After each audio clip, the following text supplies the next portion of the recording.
Hi friends, Miss Tricia here, and today's Masterpiece Mayhem is about Salvador Dali, and the book is called Just Being Dali. Get that in front of the camera. The story of artist Salvador Dali.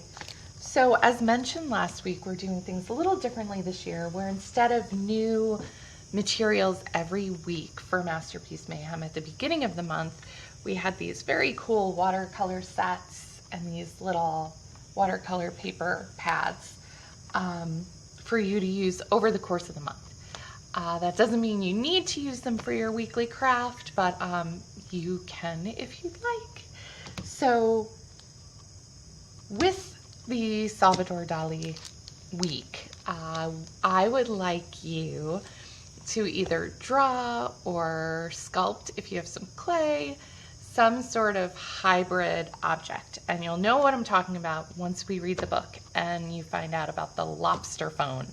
So I'd like you to take something from nature, an animal or a plant, and then something that is made or mechanical, or it could be a chair or just anything inanimate, and then combine those two things. And I'm really, really excited to see what you all come up with. But first, here is Just Being Dali, and it's by Amy Guglielmo, and it's illustrated by Brett Helquist, who did the illustrations for the Lemony Snicket books. Let's see. I'm working backwards, so it always takes me a second to figure out how best to position this. Here we go.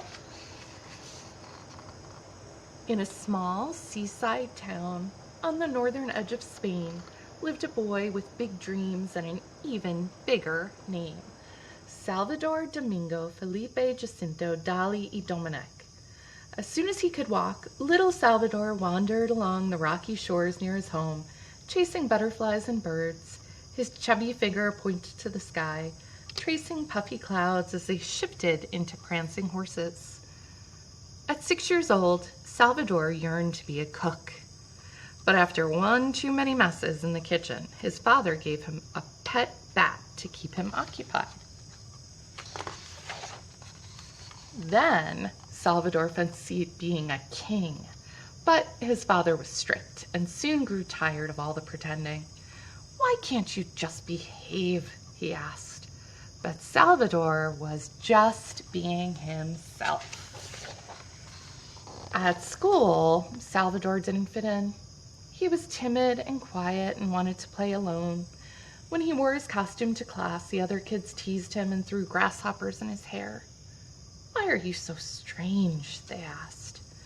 But Salvador was only being himself. Salvador wasn't a serious student, and he disliked being stuck inside. He found it more interesting to stare at the cracks on the ceiling, arranging the shapes into elephants and faces. He spent hours daydreaming out the window and filling his notebooks with doodles instead of schoolwork. His teachers grew frustrated. "Why can't you act like the other students?" But Salvador couldn't help being himself. One day, Salvador fell ill. His parents sent him to the countryside to recover. There he stayed with the family of artist Ramon Pichot. Salvador marveled at the vibrant paintings that dotted the walls, and when he grew stronger, Pichot taught him how to paint. Suddenly, Salvador realized how he could truly be himself. Artists could be anything they liked, so he decided that's just what he would be. When Salvador painted a pile of cherries and added real stems and worms to the canvas, Pichot persuaded Salvador's reluctant father to make him a studio. Back at home, visions of a hillside kingdom danced from Salvador's mind onto the walls of their old laundry room.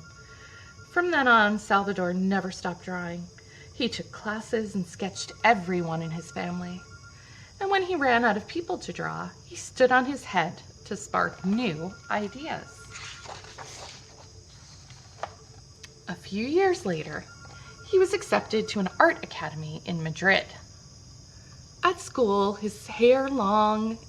grew his hair long and wore elegant outfits. The other students thought he was odd. until they were dazzled by his portfolio.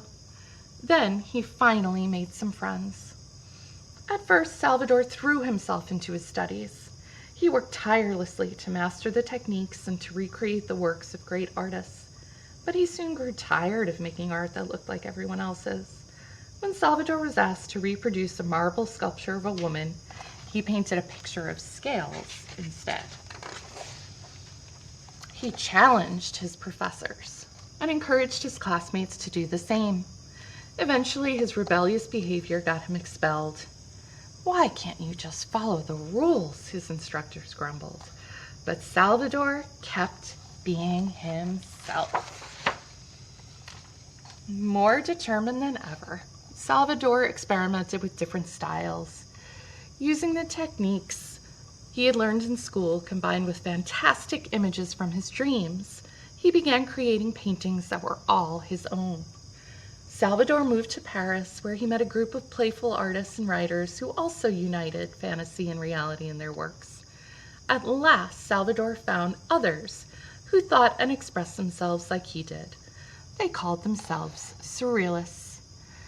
The Surrealists wanted people to think about art rather than just look at it. By placing objects in strange and unexpected combinations, Salvador and the other Surrealists grabbed the attention of the critics and public alike. Then Salvador caught the eye of Gala, the woman of his dreams, who didn't mind that he often made a scene. She adored how Salvador placed flowers in his hair and how he wore a cape, a curly mustache, and funny shoes. They fell in love, and Gala became his muse. Despite his talent, Salvador had trouble selling his odd works of art. Back in Spain and nearly penniless, he and Gala moved into an old fishing shack by the sea. One hot night after dinner, Salvador struggled with an unfinished landscape painting. Frustrated, he was about to leave the house when he spotted a plate of cheese that had melted into a blob. That gave him an idea. Salvador painted watches, soft and runny like cheese. He added swarming ants and a mysterious figure in a strange desert setting. He called it the persistence of memory.